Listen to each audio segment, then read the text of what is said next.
Hello, this is the person behind the persona of Smerdley. Now, Smerdley is dead because I killed him off, okay? Are all you motherfuckers out there happy? The reason why this particular video is dark and you can't see my face is because you lousy motherfuckers out there don't deserve to see my face. You ain't fit to look at my face. So you can write your fucking comments about how fucking ugly I am and what a pair of nigger lips I have and how I'm old and I should go die in a nursing home somewhere and call me a fucking pedophile and tell me that you want to kill me and all that shit. Well, you know what? I'll tell you why I started the Smerdley Show in the first place. It's because about 3 years ago I met this guy who was lost and he had just moved out to California from Massachusetts where I used to live, and I gave him directions and he was so grateful to me, okay? And he was a student just starting off at Brooks Photo Institute and he had flunked out of college before and he just really needed some help, and I don't have money, but I told him that I'd done a lot of modeling and been in videos before, and he said, I know that I'd like to take photos of you for school. I can't pay you anything, but would you agree to pose for photos? And I did, yes, and I spent a lot of time sitting there, standing out there in the hot sun for hours and hours and hours, and even in my apartment for hours while he fiddled around with the measurements and trying to hold up. He thinks it's just making a face, okay? Acting is a lot more than just making a face. It's holding a mood for long periods of time while you're waiting for the cameraman and the measurements and the sun and everything to get just right, you know? It is work, okay? And the guy asked me, would you be willing to sign a release form so that I could use your photos for commercial purposes down the road sometime? And I said, yes. So I can't pay you. I said, I don't care, anything to help you out, okay? Because you flunked out of school on your father's money and he was giving you one more chance, and now you're doing what you want, and I want you to fulfill your dream, have your dream come true, because nobody gave me a fucking break, okay? Nobody helped me along.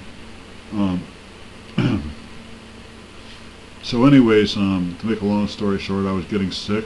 I was getting sicker and sicker and sweating all the time, and my stomach was sticking way out for a mile, and I was kind of spazzy looking because I had this blood disease and didn't know it, and my spleen was all enlarged and I was in pain all the time, and I just incorporated the sickness into the photographs, you know, and made myself a zombie or something, and they were great.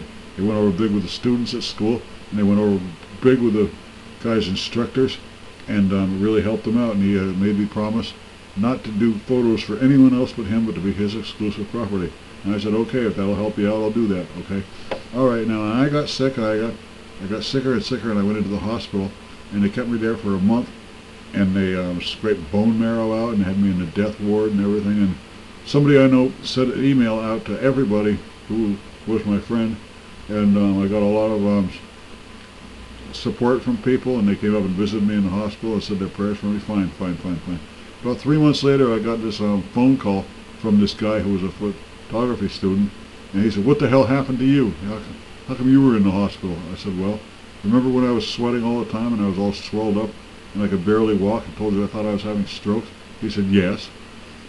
And I said, well, that's what was happening. I was having minor strokes and I have a blood disease and I have to take chemotherapy for the rest of my life so that I can live, okay? And he said, or I will die of leukemia. I don't have leukemia yet. And he said, you can't take chemotherapy. He said, you're just a attention whore. He said, you just want sympathy from people. And anyways, he told me he wasn't going to use my photos because I was walking death, and that would be a bad way to start off a business by having death as you know, one of his photo models in shows and so forth. And I said, okay, fine.